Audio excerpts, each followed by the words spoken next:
शीला जैन, राजीव जैन, बिट्टू, ज्योति जैन, भूपेंद्र जैन, रचिल जैन, सुनील जैन, शिल्पा जैन, पंकज जैन, वंदना जैन, प्रियांश जैन, श्रियांश जैन, प्रियल जैन, अंशित जैन, अविरल जैन, विधि जैन, आर्नव जैन, रिद्धि जैन, F1U 114-115 पीतमपुरा।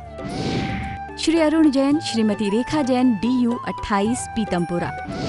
श्री सुरेश चंद जैन, श्रीमती शांति देवी जैन, श्री संजय जैन, श्रीमती सपना Jain, Shri Naresh Jain, Shrimati Meenu Jain, Namit Jain, Paras Jain, DU 97 Pitampura.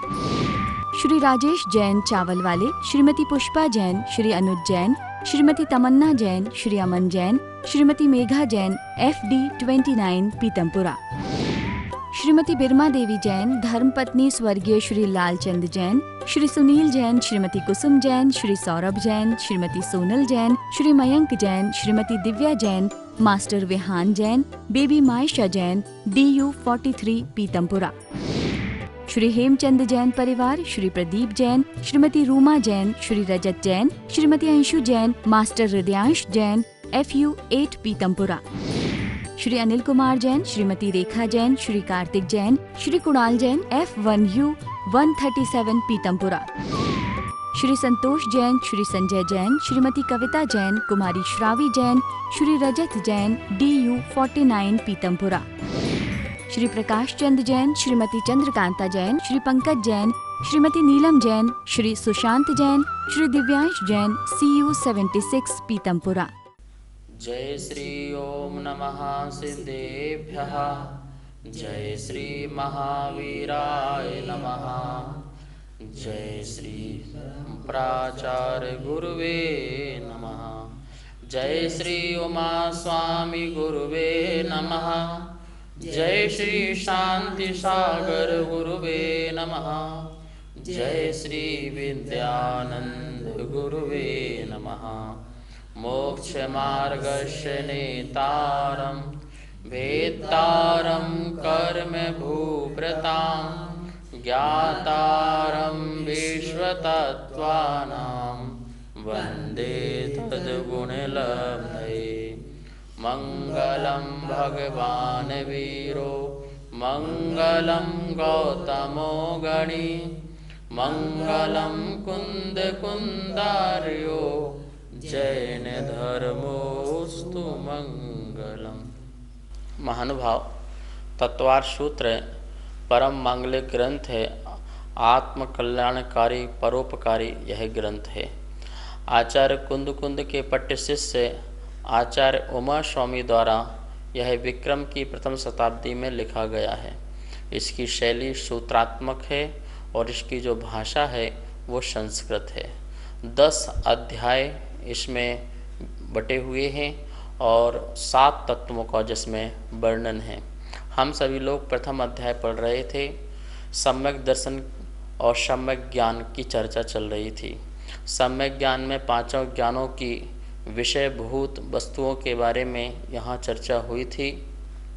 आज हम सब लोग जो 30 नंबर का जो सूत्र है उसको हम पढ़ेंगे। उस 30 नंबर के सूत्र में हमें जो 5 प्रकार के ज्ञान हैं कितने कितने हो सकते हैं, कैसे हो सकते हैं और किस प्रकार से हो सकते हैं। आप सब लोगों ने अपनी घर में रखी हुई जिनवाणी को खोल लिया होगा। उसमें प्रथम अध्याय का 30वां नंबर जो सूत्र है उसे निकाल लें। एक बार हम उसे बोलेंगे, दोबारा सभी आप लोग उसे दोहराएंगे। एकादीनी भाज्यानि युगपदे कस्मिन्ना चतुर्भ्यः।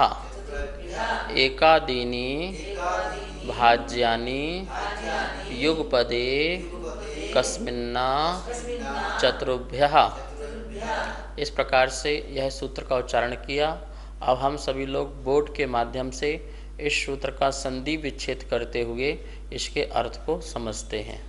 तत्वार सूत्र प्रथम अध्याय का 30वां नंबर सूत्र है ये। एकादीनी, ध्यान रखना दी दीर्घ है, दीनी। एकादीनी भाज्यानि युगपदे, दातक युगपदे कस्मिन्ना, कस्मिन्ना चतुर्भ्यः, लास्ट में विसर्ग है चतुर्भ्यः। एकादीनि भाज्यानि युगपदे कस्मिन्नः चतुर्भ्यः।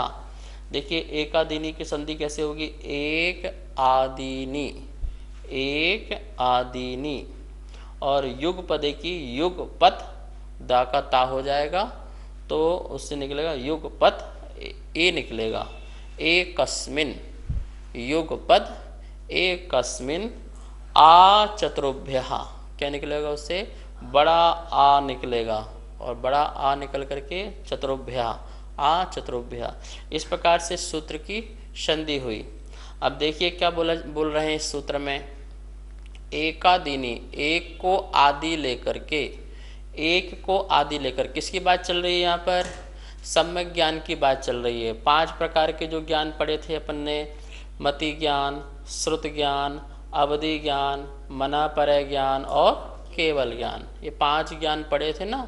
तो यहाँ प्रश्न किया शिष्य ने कि एक जीव को एक साथ कितने ज्ञान हो सकते हैं, 5 ज्ञान यदि हैं तो कितने कितने ज्ञान हो सकते हैं, किसको, एकस्मिन, एकस्मिन एक जीव में, युगपद एक साथ, युगपद मतलब क्या है, युगपत एक साथ, एकस्मिन एक में, एक जीव में, ये सप्तमी का एक वचन है।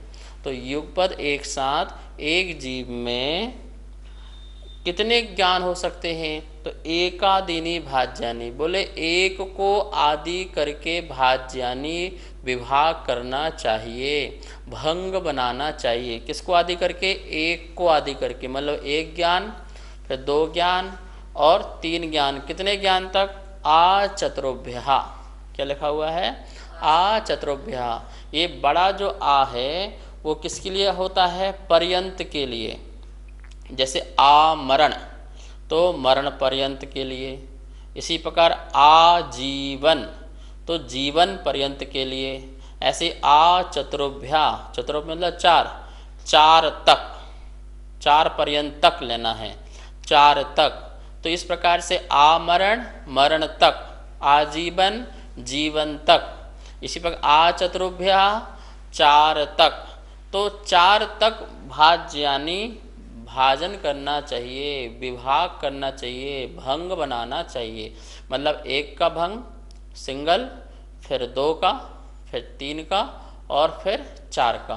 तो इस प्रकार से 5 ज्ञानों को फिर से देखिए, एक आदिनी, एक को आदि लेकर के भाज्यानि विभाग करना चाहिए, एकस्मिन एक जीव में, युगपद एक साथ, एक जीव में एक साथ एक को आदि करके विभाग करना चाहिए, कहाँ तक विभाग करना चाहिए, आ चतुर्भ्यः, 4 विभाग बनाना चाहिए, अर्थात पहला ज्ञान, 2 ज्ञान, 3 ज्ञान और 4 ज्ञान।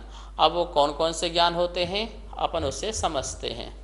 तो अपन ने यहाँ पे देखा, यहाँ पे आपको स्लाइड आ गई होगी, और यहाँ पे देखिए एकादीनि, एक से लेकर के आ चतुर्भ्यः 4 तक, एक से लेकर के, एक को आदि लेकर के 4 तक भाज्यानि विभाग करना चाहिए, भंग बनाना चाहिए, युगपद एकस्मिन एक साथ एक जीव में, बहुत सारे जीवों की बात नहीं चल रही है, एक जीव में एक साथ, एकादीनि एक को आदि लेकर के आ चतुर्भ्यः 4 ज्ञान तक विभाग बनाना चाहिए। अब एक होगा तो कौन सा होगा, आप यहाँ पे देखिए, आपको यहाँ पे स्लाइड दिख रही होगी, एक जीव के एक साथ कितने ज्ञान हो सकते हैं, तो कितना हो सकता है, एक में केवल ज्ञान, मात्र एक ज्ञान हो सकता है, लास्ट वाला केवल ज्ञान। यदि एक ज्ञान होगा तो कौन सा ज्ञान रहेगा, केवल ज्ञान। केवल ज्ञान के साथ मति ज्ञान, शुद्ध ज्ञान, अवधि ज्ञान, मनापरय ज्ञान, कोई ज्ञान नहीं रहेगा, मात्र रहेगा तो एक ज्ञान, ओनली, उस नामी केवल, मात्र, मात्र और मात्र, सिर्फ और सिर्फ ज्ञान, और उसके अलावा कोई दूसरा ज्ञान नहीं होता है। जो सर्वद्रव्य की सर्व पर्यायों को युगपद एक साथ जानता है उसे केवल ज्ञान कहते हैं। यह केवल ज्ञान की जो अवस्था है, ये अरहंत अवस्था, सिद्ध अवस्था में पाया जाने वाला पूर्ण ज्ञान है, संपूर्ण ज्ञान है, स्वयंभू जिसे बोलते हैं, जिनके ज्ञान में लोकालोक के समस्त पदार्थ जो हैं एक समय में अनंत द्रव्य और अनंत द्रव्यों की पर्यायें भूत भविष्य आदि वर्तमान की सभी झलकती हैं। अर्थात जितने संसार में ये पदार्थ हैं वो सभी जिनके ज्ञान का विषय बने वो केवल ज्ञानी हैं, और वो केवल ज्ञान को धारण करने वाला केवल। समझ में आया ना आपको? तो एक ज्ञान होगा तो कौन सा ज्ञान होगा? केवल ज्ञान होगा। अब देखिए आपके पास यहाँ दूसरा स्लाइड आई हुई है। एक जीव में एक साथ कितने ज्ञान? दो हों तो क्या लिखा है? मति और श्रुत ज्ञान। मति ज्ञान और शुद्ध ज्ञान, ज्ञान के 5 भेद में पढ़े थे अपन ने। मति शुद्ध पहला ही पढ़ा था, मति पहला, शुद्ध दूसरा। तो 2 ज्ञान यदि होंगे तो वो कौन से होंगे? मति और शुद्ध ज्ञान। ये 2 ज्ञान संसारी जीवों में एक साथ रहते हैं।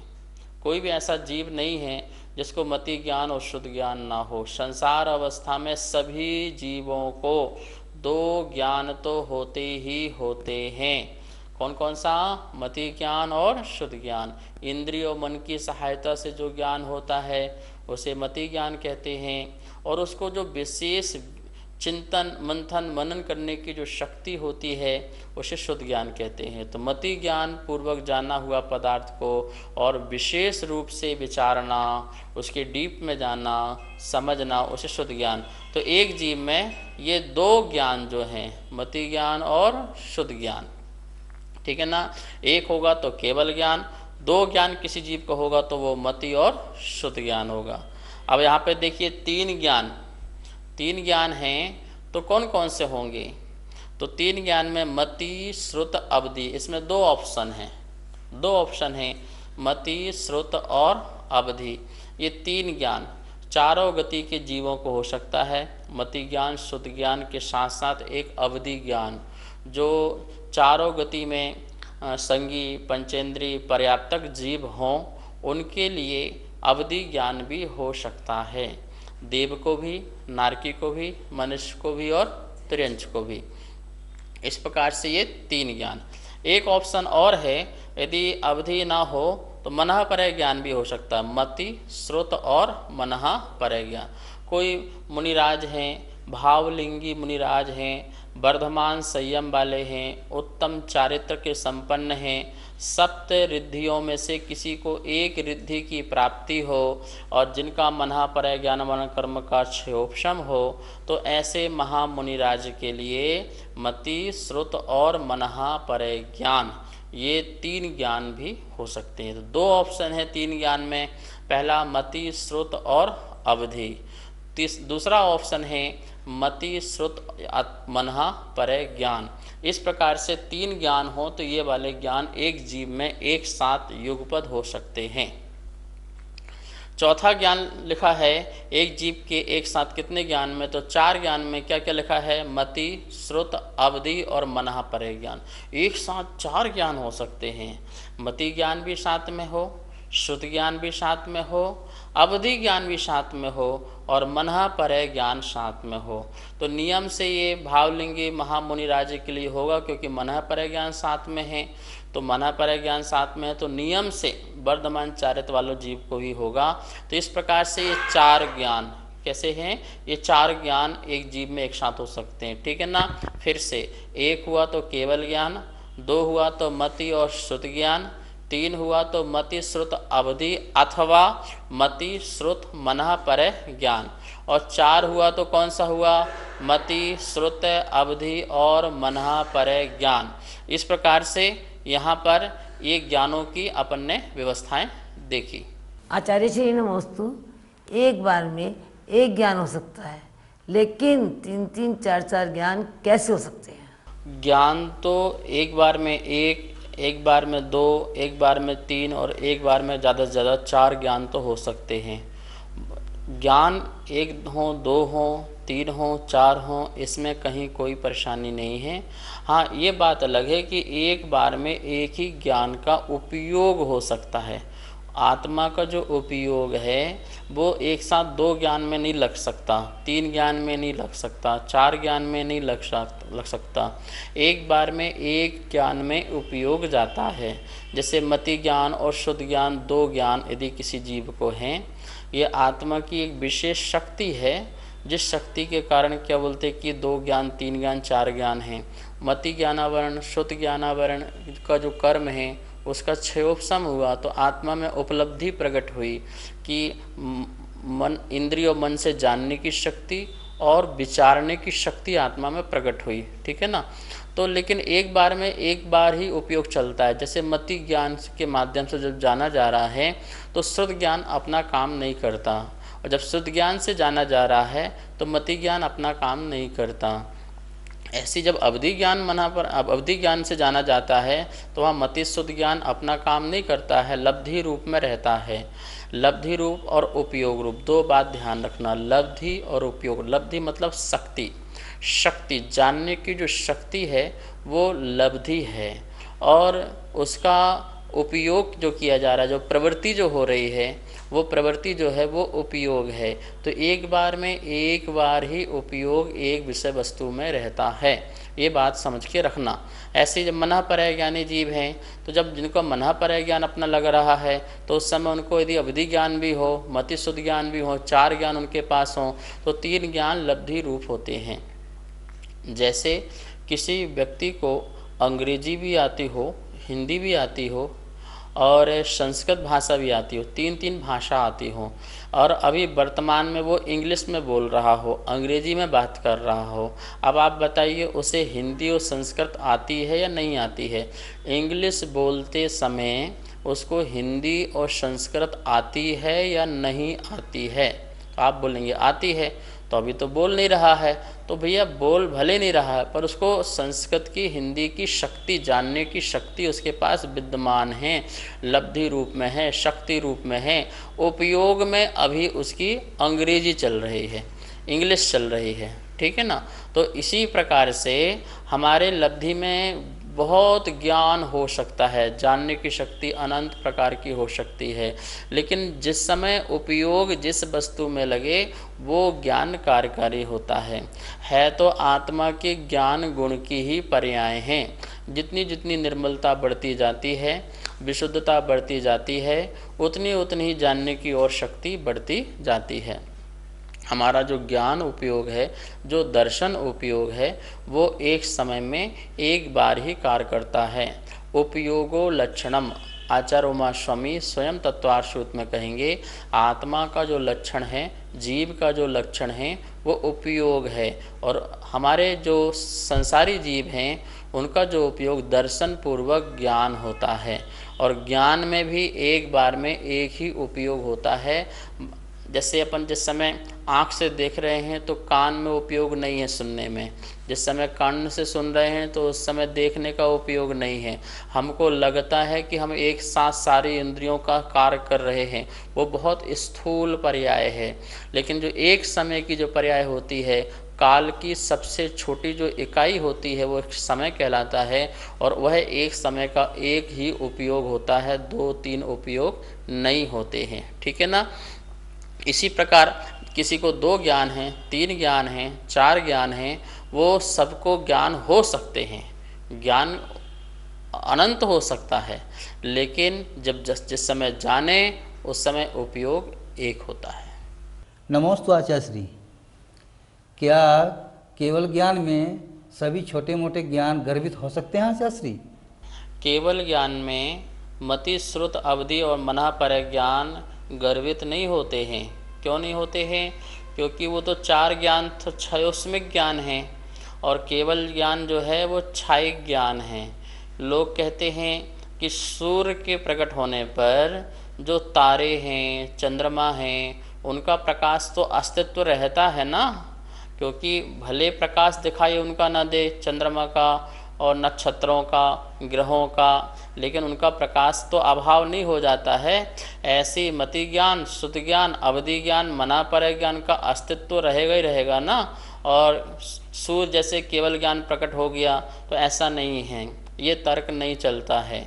वहाँ सूर्य चांद, सूर्य के सामने तारे नक्षत्र है ही नहीं, समझ लो एक ही सूर्य है बस।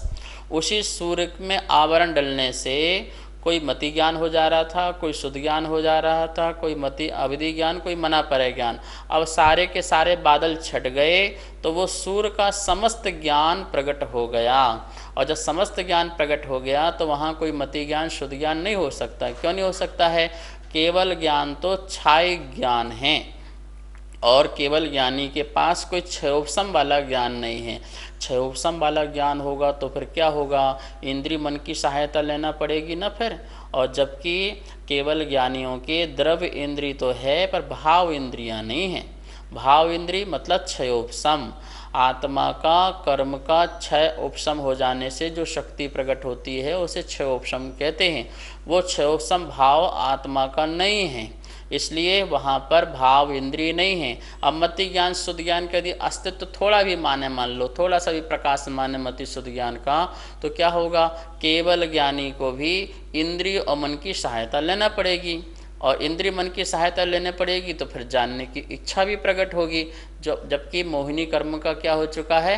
अभाव हो चुका है। तो मोहिनी कर्म का अभाव हो जाने से ज्ञानावरणी का संपूर्ण कर्म नष्ट हो गया, दर्शनावरणी का संपूर्ण कर्म नष्ट हो गया और उसमें अनंतता लाने के लिए अंतराय कर्म का संपूर्ण नष्ट हो गया। तो इस प्रकार अनंत ज्ञान अनंत दर्शन प्रकट हो चुका है। इसलिए केवल ज्ञान के साथ कोई दूसरा ज्ञान और होता ही नहीं है। केवल ज्ञान एक असहाय ज्ञान है जो किसी इंद्रियों की सहायता नहीं लेता है, इसलिए वो असहाय ज्ञान कहलाता है। तो कोई यह कहे कि केवल ज्ञान बना रहे तो बना रहे, उसके साथ अन्य छोटे मोटे ज्ञान मति सोत अविधि मना परे ज्ञान बने रहें, तो ऐसा नहीं हो सकता है। केवल ज्ञान अनंत को जानने वाला है, छायिक ज्ञान है, समस्त केवल ज्ञानावरण कर्म। अब ये सूर्य था, अब ये बादल थे, अब पूरा का पूरा बादल छट गया, बिल्कुल निकल गया, तब ये केवल ज्ञान प्रकट हो गया। अब इसके सामने कोई दूसरे ज्ञान की कोई आवश्यकता नहीं थी। और जब बादल थे तो छिद्रों से कहीं कहीं से प्रकाश आ रहा था, कहीं यहाँ प्रकाश आ रहा था, यहाँ अंधेरा हो रहा था, यहाँ अंधेरा और यहाँ प्रकाश आ रहा था। तो वो ये मति शुद्ध अविधि मना पराय ज्ञान के थे। अब पूरा का पूरा बादल हट गया, मेघ हट गया, तो प्रकाश सूर्य जो है पूर्ण रूप से प्रकट हो गया, ज्ञान पूर्ण रूप से प्रकट हो गया। ज्ञान गुण की जो उत्कृष्ट और उच्चतम जो पर्याय है, सर्वश्रेष्ठ जो पर्याय है, वो केवल ज्ञान पर्याय है। ठीक है ना? और यह जो केवल ज्ञान जो पर्याय है, ये ज्ञान की सर्वश्रेष्ठ पर्याय होती है, जिसके आगे कोई भी गेय पदार्थ, संसार का कोई भी पदार्थ, वस्तु, द्रव्य छिप नहीं सकती है। हर द्रव्य, हर वस्तु, अनंत अनंत जीव है संसार में। वो अनंतानंत जीव भी संसार में जो हैं वो ज्ञान के विषय बनते हैं। केवल ज्ञान कैसा है? सभी वस्तु अपना परिचय कराओ, संसार में जो भी वस्तुएं हैं वो मेरे ज्ञान में परिचय कराओ। ज्ञान वस्तुओं तक नहीं जाता है और वस्तुएं ज्ञान तक नहीं आती हैं, ये भी ध्यान रखना।